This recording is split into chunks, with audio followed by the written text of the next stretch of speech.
Acara ini disponsori oleh Rola Coffee Jember.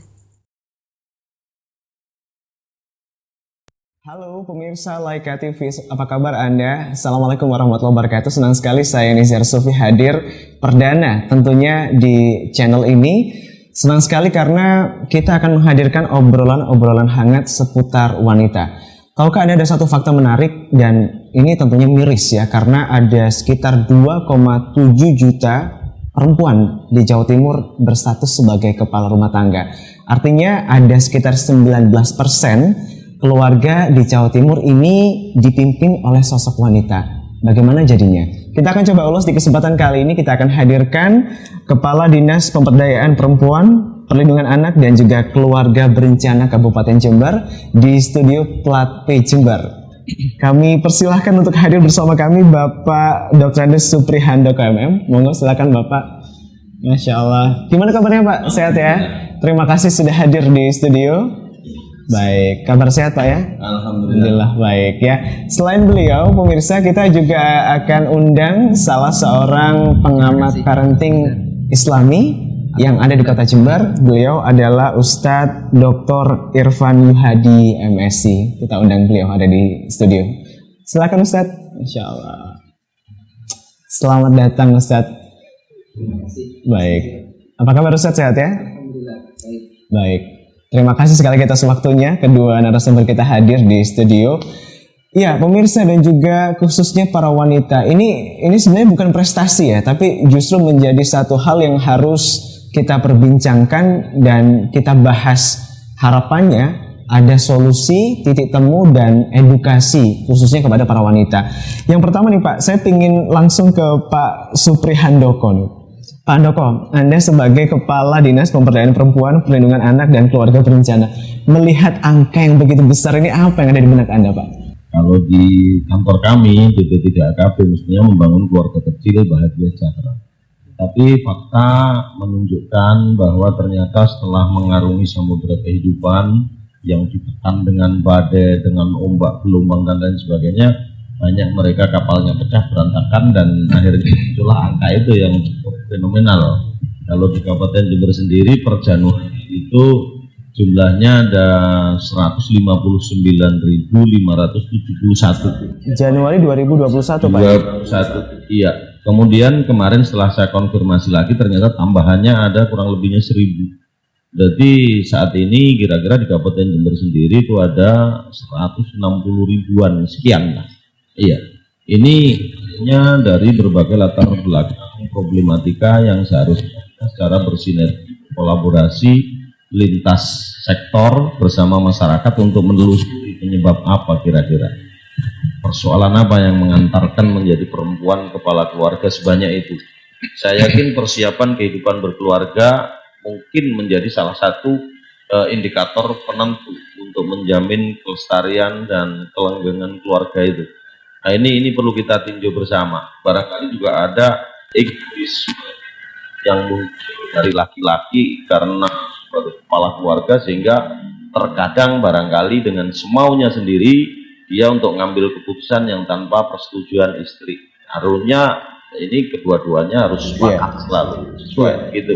Apakah pandemi ini juga menjadi faktor Pak? Pandemi juga menjadi faktor, ada angka pertambahan yang cukup signifikan sehingga banyak juga perempuan kepala keluarga itu yang suaminya memang betul-betul menjadi korban dari COVID-19 sehingga sampai putra-putranya, anak-anaknya juga menjadi perhatian kita. Kita bekerja sama dengan kepolisian, itu kita kumpulkan anak yatim dan piatu yang korban COVID-19 itu kita adakan pembinaan biaya sekolahnya, santunannya dan lain sebagainya, kita bekerja sama untuk mengatasi. Baik, sejauh ini Pak angka 160 ribu yang sudah dilakukan oleh dinas sendiri apa Pak?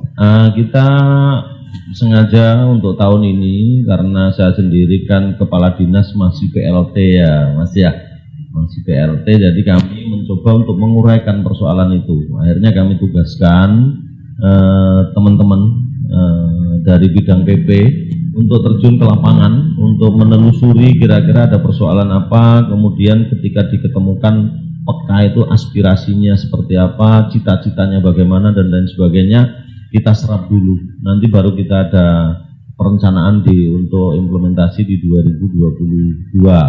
Harapan kita bagaimana perempuan kepala keluarga ini betul-betul berdaya dan anak-anak yang korban ditinggalkan oleh ayahnya ini betul-betul menjadi terlindungi dan masa depannya juga bisa dijamin sesuai harapan kita. Iya, baik Pak.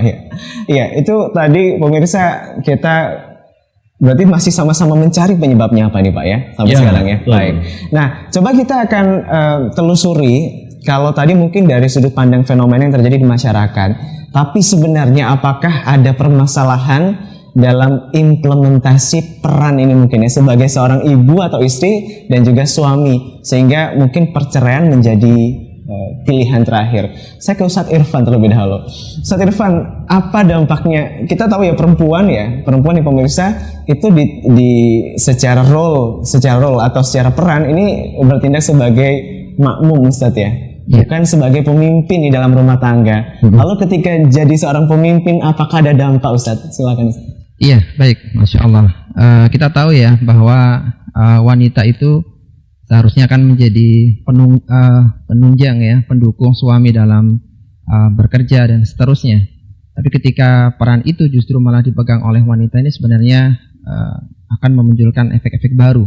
Sebagaimana Rasulullah Shallallahu Alaihi Wasallam pernah bersabda dalam hadisnya, tidak akan berhasil suatu kaum ketika dipimpin oleh seorang wanita.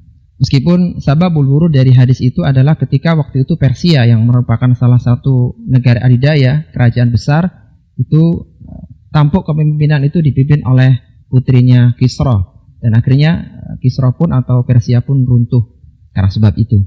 Ini menjadi salah satu data sejarah yang perlu kita renungkan ya, bahwa beberapa keadaan itu wanita masih kurang siap untuk menjadi seorang kepala rumah tangga begitu, sehingga perlu adanya pembinaan, dukungan dari pihak-pihak lain sehingga mereka siap untuk menjadi penopang keluarganya. Nah, ketika mungkin fenomenanya sudah ditakdirkan Ustaz karena sudah bercerai atau mungkin ada musibah seperti yang Bapak bilang tadi, korban COVID-19. Ketika perempuan harus menjadi kepala rumah tangga, apa nih nasihat Ustaz? Iya, yang pertama kita harus yakin ya bahwa tidaklah ada satu makhluk melata pun di muka bumi ini kecuali Allah Subhanahu wa taala telah menakdirkan, telah menetapkan rizkinya. Allah Subhanahu wa taala berfirman dalam Al-Qur'an, "Wa ma min dabbatin fil ardi illa 'alallahi rizquha." Tidaklah ada satu makhluk melata pun di muka bumi ini kecuali Allah Subhanahu wa taala yang telah menjamin rizkinya.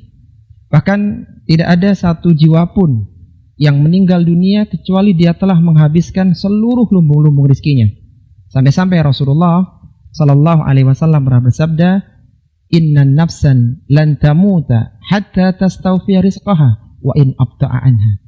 Kata Nabi Sallallahu Alaihi Wasallam, tidak ada satu jiwa pun yang meninggal dunia kecuali dia telah menghabiskan seluruh lumbung rizkinya meskipun rizki itu terlambat datangnya.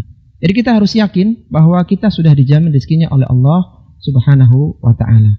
Ini merupakan start awal ya Mas Nizar, sebelum bagaimana secara mencari rizki ya, terutama bagi seorang wanita itu akan ada arahan dari syariat Islam yang mulia. Tentunya tidak sebebas laki-laki Ustaz ya. Iya, ada batasan-batasan. Ada batasan yang harus memang dilalui dan ini menjadi tantangan tersendiri ya. Baik ya. Ya pemirsa, Laika TV, menarik sekali obrolan kita di kesempatan kali ini. Kita sudah ada beberapa pertanyaan yang masuk yang langsung nanti kita akan bacakan dari Facebook Laika TV sesaat lagi.